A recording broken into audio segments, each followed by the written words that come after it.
سنائے تھے ماشاءاللہ وہی یاد تازہ کرائیں گے. آپ تشریف رکھیے. جناب مزمل حیات صاحب کے اتنے خاکے ہیں کہ اگر میں بات کروں تو سچ مچ بات بتاؤں آپ کو. مزمل حیات صاحب نے ابھی فرانس پہنچایا ہے. مجھے 4 مصرے آگے یاد آ گئے بالکل. لکھنوی تیور کا مصرا ہے حضرت مولانا حیات صاحب.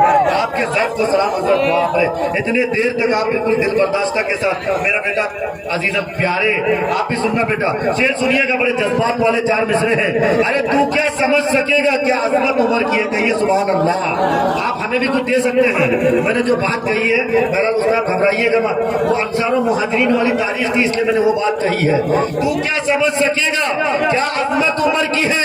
ہم مومنوں کے دل پہ حکومت عمر کی ہے. تو کیا سمجھ سکے گا کیا عظمت عمر کی ہے.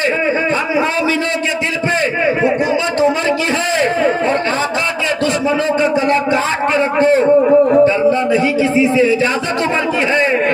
آقا کے دشمنوں کا گلا کاٹ کے رکھو, ڈرنا نہیں کسی سے, اجازت عمر کی ہے. اور شعر سنیے کہ مفادی زندگی جینے کے عادی ہو گئے ہیں سب, یتیموں اور غریبوں سے. بالکل سرپل سے آپ شعر سنیے گا, کیونکہ ہم لوگ جب پد پہ پہنچ جاتے ہیں تو برا مت مانیے گا, پد پہ پہنچنے کے بعد انسان سب کچھ بھول جاتا ہے. لیکن آپ الحمدللہ اس میں سے نہیں ہے. اللہ نے آپ کو خدمت کے لیے قبول کیا ہے, خدمت کے لیے اللہ قبول کر لے. پھر سے شعر سنیے, مفادی زندگی جینے کے عادی ہو گئے ہیں سب, یتیموں اور غریبوں سے محبت کون کرتا ہے.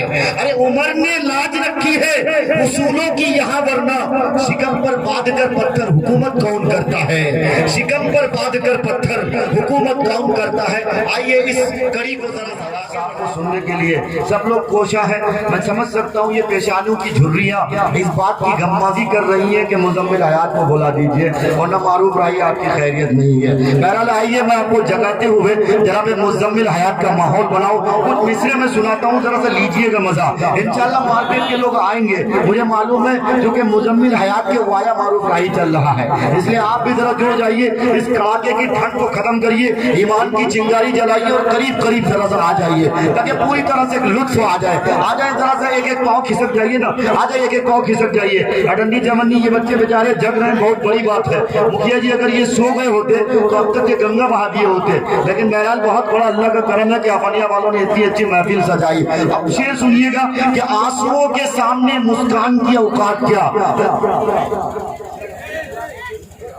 آنسوؤں کے سامنے مسکان کی اوقات کیا, مسئلہ جب دل کا ہو تو جان کی اوقات کیا.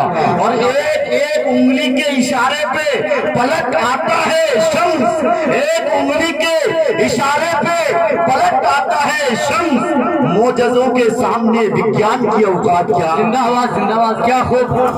ایک انگلی کے اشارے پہ پلٹ آتا ہے شمس, معجزوں کے سامنے وگیان کی اوقات کیا. اور شعر سنیے کہ ہم فقیر عشق ہیں بے خود ہمارے سامنے, ہم فقیر عشق ہیں بے خود ہمارے سامنے. سلطنت کیا چیز ہے سلطان کی اوقات کیا, سلطنت کیا چیز ہے سلطان کی اوقات کا.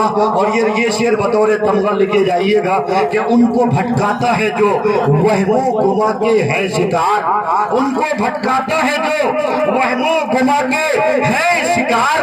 ہو یقین محکم تو پھر شیطان کی اوقات کیا, ہو یقین محکم تو پھر شیطان کی اوقات کیا. مسئلہ جب دل کا ہو تو جان کی اوقات کیا. آئیے بہرحال اس اوقات کو ذرا آگے بڑھایا جائے. اور اس ٹائم اسٹیج کی جو اوقات ہے اور زینت ہے جناب قاری مزمل حیات صاحب, جن کی آواز میں ایک الگ طرح کی حیات ہے. لگتا ایسا ہے کہ جب وہ مزمل حیات صاحب کلام پڑھتے ہیں تو آب حیات وہ مجھے پلا رہے ہوں. بہرحال بغیر کسی تعارف کے میں جناب قاری مزمل حیات صاحب کو بلاتا ہوں, آپ تشریف لائیں اور گرویدہ سماعت کو اپنے دامن میں گرویدہ بنا لیں تاکہ یہاں سے جب جا کے کھولیں تو آپ بھی سمجھیں کہ حفنیہ آئے تھے. جیسے پہلے مجھے سڑک بنایا تھا, آج بھی حفنیہ والوں نے میرے شاعری کی معراج بنائی ہے. جناب قاری مزمل حیات صاحب دائش پر ان 4 مصروں کے ساتھ بس میں مزمل حیات صاحب کو بلا رہا ہوں. ایک بار مچل کے کہیے پورا مجمع سبحان اللہ. بس ان 4 مصروں کا سہارا کہ تکتی رہتی ہے رہے طیبہ مسلسل آنکھیں, شوق دیدار میں ہو جائے نہ پاگل آنکھیں. اور مجھ سے زیادہ میری آنکھوں کو مدینے کی طلب, میں نہ جاؤں گا تو چلی جائیں گی پیدل.